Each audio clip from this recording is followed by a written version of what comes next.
টাইমিটৰ প্ৰতিগৰাকী দৰ্শকক মই ভাৰ্গৱ দুৰে স্বাগতম জনাইছো। আপোনালোকে চাই আছে টাইমিট। এটা বিশেষ বিজ্ঞাপন আৰু সেই বিশেষ বিজ্ঞাপনটোৰ পিছতে এতিয়া হাহাকাৰ লাগিছে এখন গাঁৱত। কি আছে এই বিজ্ঞাপনত সবিশেষ জনাইছো এই মুহূৰ্তত টাইমিটৰ দৰ্শকসকলক। এটা বিজ্ঞাপনে হাহাকাৰ লগাইছে গাঁওবাসীক।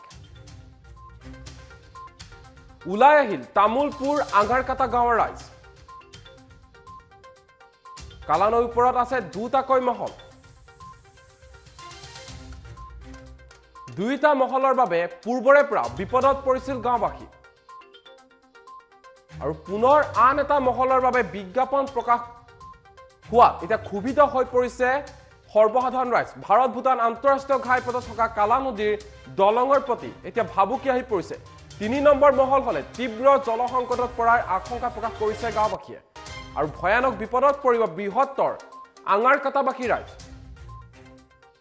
নতুন মহল কোনো কাৰণতে হ'ব নিদিয়াৰ হুংকাৰ প্ৰদান কৰিছে ৰাইজে আৰু বিটিআৰ চৰকাৰৰ বিৰুদ্ধে এতিয়া ক্ষোভিত হৈ এতিয়া ওলাই আহিছে সৰ্বসাধাৰণ ৰাইজ। বিটিআৰ চৰকাৰৰ বিৰুদ্ধে নৈ বুকুত উপস্থিত হৈছে হাজাৰ হাজাৰ লোক। নৈ বুকুত খনন চলোৱাত নৈৰ জলপৃষ্ঠ হৈছে এতিয়া নিম্নগামী। আনকি খননৰ ফলত দুৰ্বল হৈ পৰিছে কালা নদীৰ ওপৰত থকা দলঙো। আৰু এই সমস্যাৰ পিছতে এতিয়া এনেদৰে ওলাই আহিল গাঁওখনৰ ৰাইজ।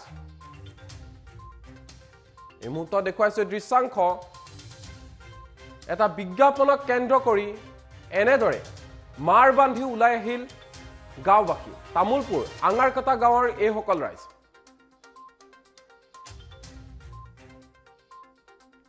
ভাৰত ভূটান আন্তঃৰাষ্ট্ৰীয় ঘাইপথত থকা কালা নদীৰ দলঙৰ প্ৰতি ভাবুকি অহাৰ শংকা প্ৰকাশ কৰিছে এতিয়া অঞ্চলটোৰ ৰাইজে।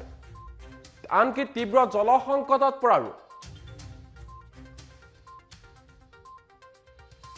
এতিয়া অভিযোগ কৰিছে ৰাইজে আৰু কোনো কাৰণতে ৩ নম্বৰ মহল হ'ব নিদিয়াৰ হুংকাৰ প্ৰদান কৰিছে ৰাইজে।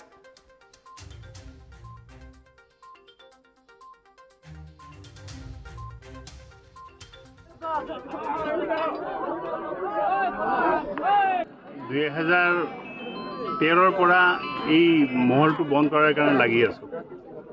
আজি 8 বছৰ অতিবাহিত হ'ল। আমি বিভিন্ন ডিচি মহোদয়, বিটিচি চৰকাৰ, অসম চৰকাৰ আৰু আমাৰ MCLA আটাইকে আমি জনালো। প্ৰত্যেকৰ অফিচত গৈ আমি আমাৰ দৰখাস্তবিলাক দিছোঁ যাতে এই মহলটো হ'ব নালাগে বুলি কৈ। এতিয়া আমি আজি 2-1 দিনৰ ভিতৰত এটা গম পাইছোঁ যে পেপাৰ যোগে এটা 3 তাৰিখে এটা টেণ্ডাৰ হ'ব গৈ আছে। শ্বৰ্ট নটিফিকেশ্যন DFO মচলপুৰে ওলাইছে। গতিকে এই মটংগাটো এটা 1 নম্বৰ কোৱাৰি দিয়াৰ কাৰণে প্ৰস্তুত কৰিছে। গতিকে আমি সম্পূৰ্ণ আঙাৰকাটাবাসী ৰাইজ বা আমি মোটামুটি 13টা বান্ধং কমিটি আছোঁ এই আঞ্চলিকৰ অন্তৰ্গত। ইয়াত গোপীনাথপুৰ, বিনায়াপুৰ, লক্ষীনাৰায়ণপুৰ, পলাশবাৰী, ঢেকীয়াবস্তি, আপোনাৰ যোগেশপুৰ বৃহৎ এলেকা। ইয়াত মোটামুটি আপোনাৰ 15,000 খেতিয়ক ৰাইজ আছে। 15,000 আৰু মোটামুটি আপোনাৰ 8,000 পৰা 10,000 মাটি আমি খেতি কৰি খাওঁ। এই মটঙা নদীৰ পানী আমি নিজ হাতেৰে পৰিশ্ৰম কৰি বান্ধ বান্ধি ফালে লৈ ফালে কৃষিজীৱী ৰাইজক ডং খান্দি আমি পানী যোগান দি ফালে খেতি কৰি গৈছে। আমাৰ ইয়াত মোটামুটি আপোনাৰ 99% মানুহে কৃষিজীৱী ৰাইজ, একমাত্ৰ কৃষিত নিৰ্ভৰ মানুহবিলাক।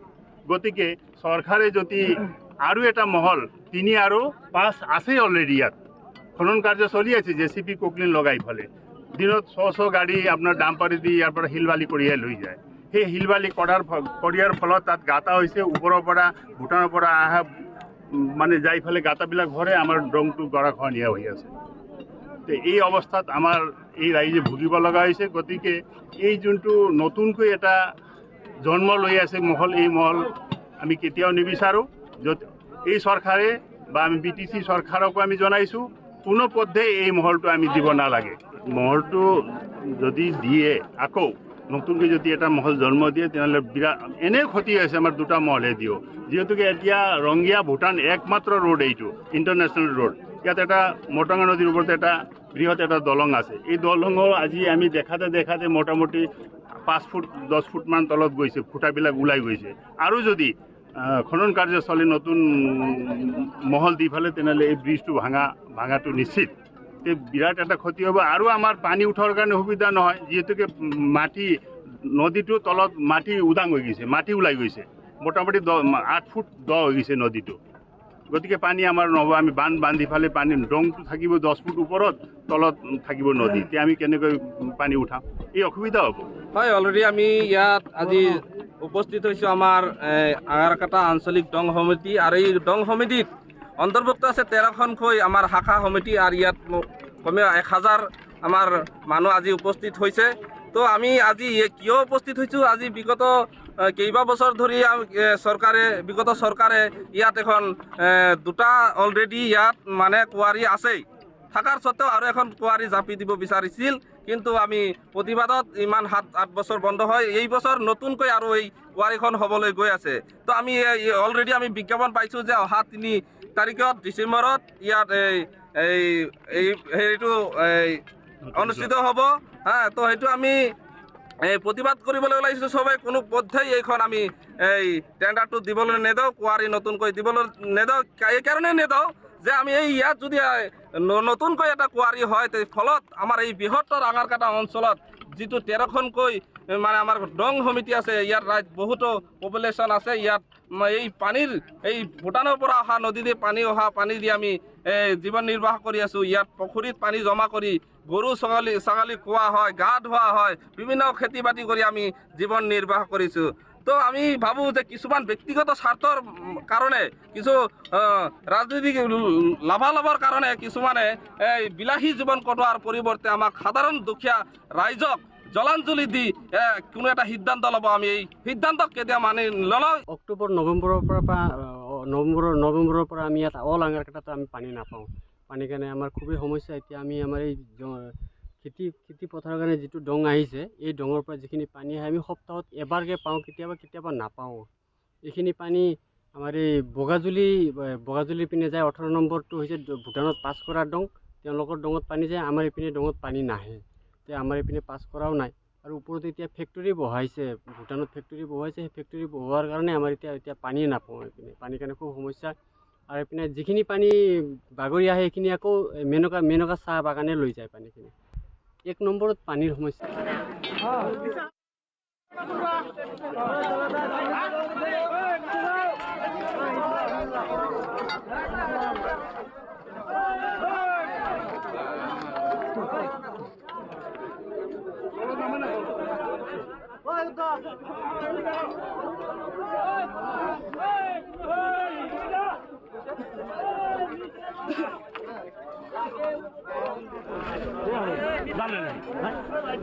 ঘূৰাই